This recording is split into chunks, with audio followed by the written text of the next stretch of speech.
This is part of a national movement, CASA. It's in virtually every state, but relatively new to Connecticut. And the idea is that every child can benefit from having at least one caring, consistent adult looking out for them, just for them. That's Josiah Brown. He is the executive director of Connecticut CASA. CASA stands for Court Appointed Special Advocate. They train volunteers to work with children who need support. I'm Randye Kaye, the host of the podcast Good at Heart, where we have conversations with people who quietly make the world better.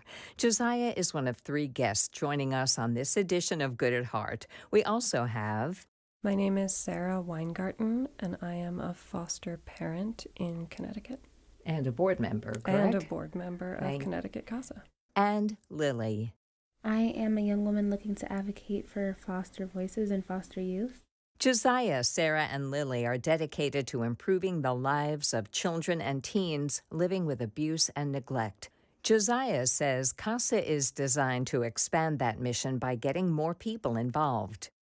So young people, whether in foster care or protective supervision, have many professionals involved in their lives, such as social workers and attorneys, but our volunteer advocates build a relationship through regular visits and also connect the child and often the family to various resources and services, such as after-school or summer or birth-to-3 programs, and periodically make recommendations to judges to inform their decisions about the children's best interests. So they're not technically guardians or conservators. The ideal idea, I guess, is for them to be consistent throughout that child's life, no matter which foster care they're in. Is that correct? Yes. So we ask our volunteers to make a commitment of at least 18 months before they begin the training. And cases vary widely. Some go for 6 or 12 months. Some go for 2 or 3 years. And we don't want our volunteers to be another adult quickly in and out of a child's life. So that stability is important.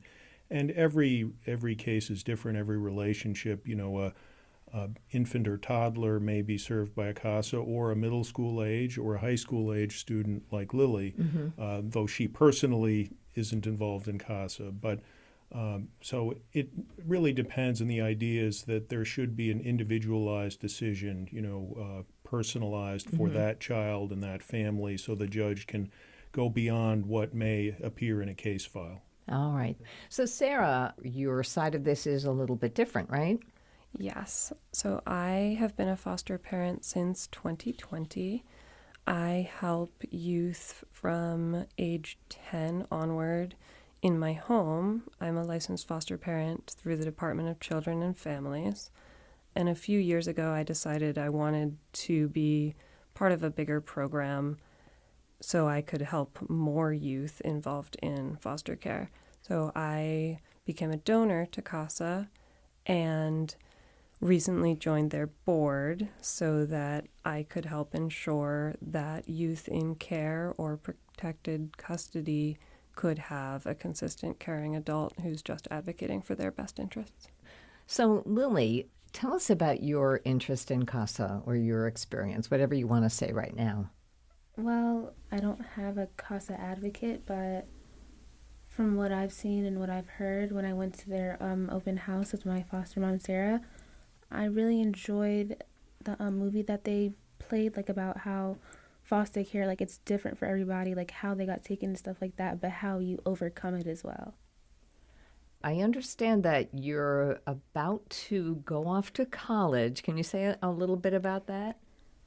Well, it's a really big step in my life because I am a first-generational minority college student. My parents did not have the luck of going to college, so it just means all the more to me, and that DCF is helping that, and I have so much support behind that is really great for me. I'm so happy to be blessed to be accepted in over 13 colleges, and then to go to St. John's is even bigger.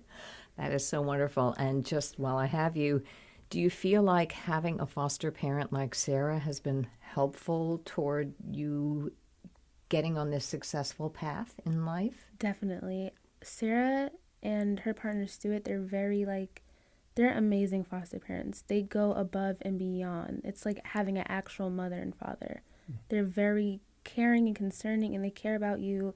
They don't see you just for being a foster child. They see you as a person, and that's something that I value and love, that I feel seen.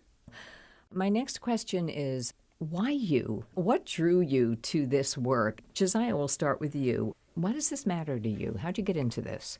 I applied for the job of a startup executive director for a new affiliate of CASA in Connecticut. This was 7 years ago, and I quickly recognized this large unmet need. There are approximately 8,000 kids a year in Connecticut that are under the Child Protection Court's jurisdiction, and about 3,000 at any one time who are in foster care.